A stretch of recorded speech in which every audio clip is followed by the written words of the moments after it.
All the guns you'll be seeing today are available on solware.co.uk, based in Tamworth. Hello ladies and gentlemen, welcome. Today we're with the BSA Ultra TS and we're going to be putting it through its test and review. How can this little BSA do? Can it enthrall us? Can it give me the reason to recommend it? Only one way to find out. We'll get it out there. Let's see how it does on test and then I'll give you my review on the gun. Okay then folks, well we've got the BSA Ultra TS here, as you know. We're going to put it through its test. Now what this involves is, if you're new to the channel, 23 metres away from us down there at the end of our range is 2 targets, one with 5 small targets. If you hit the red on the small targets you get 10 points each for those.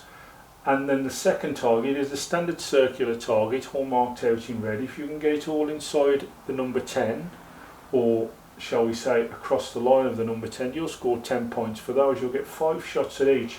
So there's 100 points there up for grabs. Then our third card is what we call the rings. There's 4 big rings, you get 5 points for each of those, and then there's a bonus shot worth 15 points, which is just the size of a .22 pellet.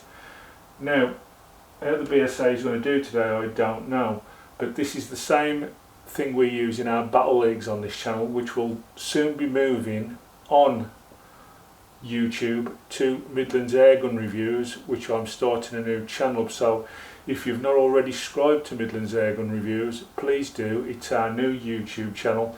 We think it's got a better ring to it than R&C on 2, which is my original channel when I was doing the drone videos. So I've started a new video off which may get us a few more subscribers and a few more people to watch. So look out for that and please subscribe to that one. Okay, let's get on with the test. First shot.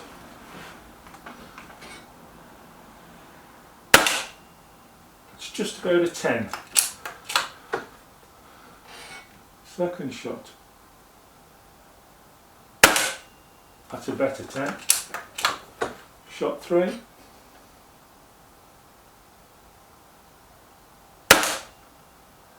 That's just off. That was my fault, however, that we don't re-edit here.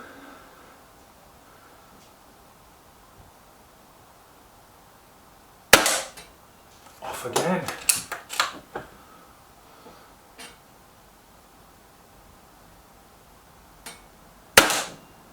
Just about. So, not very good start for the BSA Ultra. That's just inside the 10. That's better.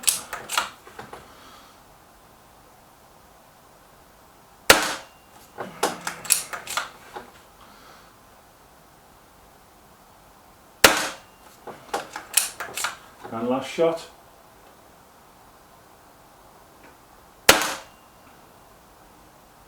Yeah, I think he got 50 on the second card there. Struggled with the first card by all accounts, but I will go check the card and see what scores he did get. Well, not a great start there for the BSA. He's got 96 so far. As we go on to card 3, the rings. He's in the red rings. Let's see how he does.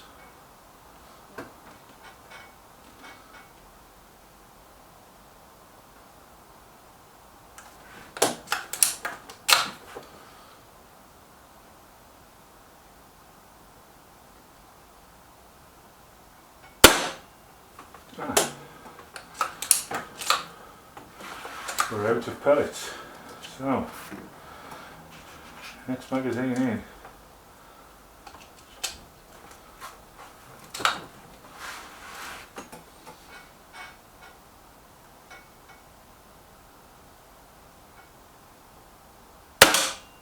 Just about.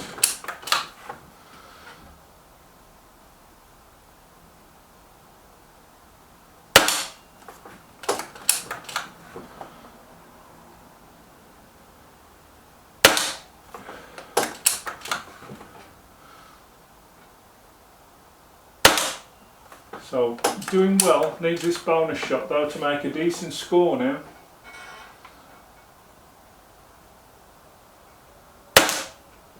yeah, gets that. So scores the 35 at the end there, scores a 129, which isn't a bad score to be fair. Looked a bit wobbly when it first started out, but sorted itself out in the end. We'll now put the gun through the chronograph and see how he does with that. Okay, it's time to put our BSA Ultra TS over the chronograph. Let's see how he does. Shot 1, 173. Shot 2, 172. Shot 3,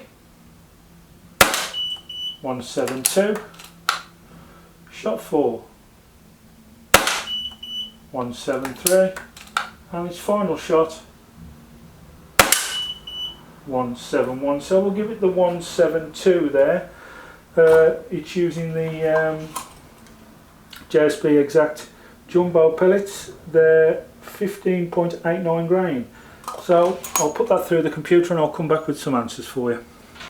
Okay then, after the chrono test we put obviously the gun into our calculator here. It was going at 564.3 feet per second. Foot pounds, that diverted down to 11.24 foot pounds and 15.24 joules. The projectile we were using was the JSB Exact Jumbos and they were 15.89, so it's well above the 11 foot pound that we like to see a gun be, and it's done really well there, so that's great news. Now we'll move on to the review of the gun. The review of the gun goes a little bit like this. You can tell it's a well made gun. You've only got to look around it, it's well put together and nicely done. However,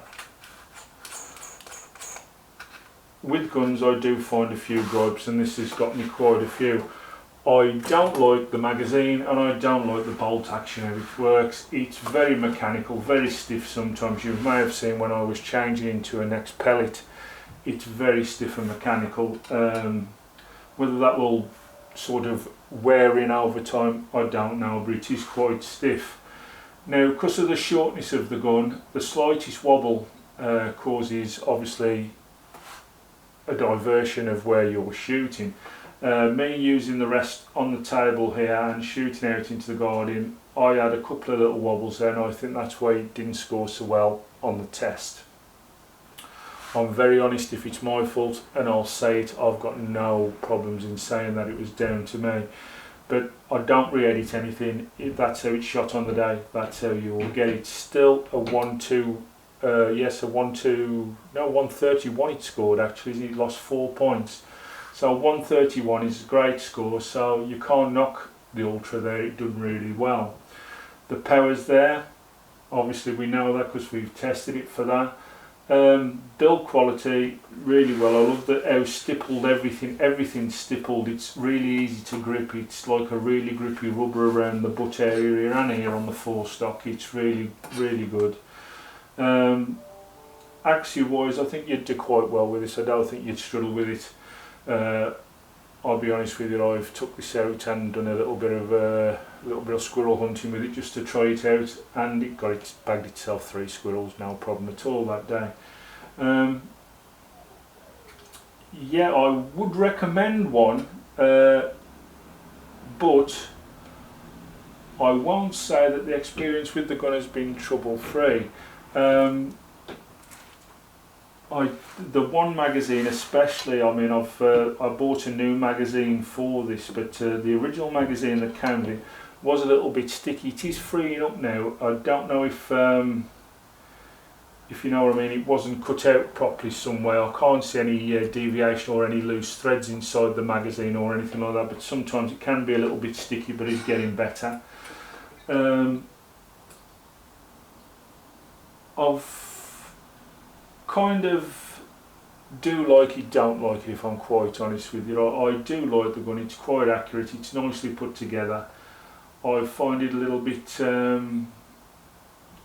I think I'd prefer it if it was a touch longer, to be honest with you, so you got that little bit more accuracy, but it's accurate enough as it is, really. It really is. But yeah, it's a BSA. They're one of the best makers about, really. I mean, probably shot counting this, you're probably going to get about 80-90 shots I would have thought when you fill this right up. It is a very small tank and it's a very small gun, and you've got to expect that. But if you want a short, lightweight gun to take around with you if you're on a permission or around hunting anywhere, I suppose it would be a perfect ratting gun, if I'm quite honest with you. But yeah, if you want that kind of thing out of your gun, that'll do it perfect. It's just ideal for the job. So yeah, I mean, besides them few foibles, I find the Gamos exactly the same as this with the loading mechanism. They can be a little bit stiff and mechanical sometimes, but you know, you kind of get used to it and just get on with it really. I'm going to give you a recommendation because it's obviously, it's a BSA, it's a quality gun. The Gamos, I find they've got a foible with an A-frame that goes over the bottle, and I find it always a nightmare, to be honest with you. If ever you catch the barrel, the direction of the pellet can go anywhere after, because it just holds it wherever it sticks in the end. But this has not got that A-frame, it's just got a loose floating barrel which helps it out, so that's a little bit better than what the Gamos are really. The Gamo has exactly the same cocking mechanism, I think, so yeah, I mean that's quite normal. But yeah, the BSA Ultra TS did well today, gets through its test quite easily, and it'll suit certain people. It will suit the people who want a short rifle. I mean, I do go and wander around sometimes when it goes quiet on permission and go looking for squirrels and other prey, but it's ideal for that. But as I say, it depends on what you want with a gun, and this is ideal if you want a really lightweight little hunting around gun, perfect for that. It's also not a bad target gun, as you've just seen. Thank you all for watching. I'll see you all in the next one. Don't forget, we'll be changing channel shortly. We'll be moving over to Midlands Airgun Reviews on YouTube. After I've done these last few reviews on the last few guns we've got, I'm going to finish there and I'm moving over to Midlands Airgun Reviews. I will put a link in descriptions on the last few videos, so you'll always be able to find us, and I'll also be releasing a video shortly so you can find us and subscribe, ready for when we do the next Battle League, which will be on there. Okay, thank you all for watching. Bye bye now.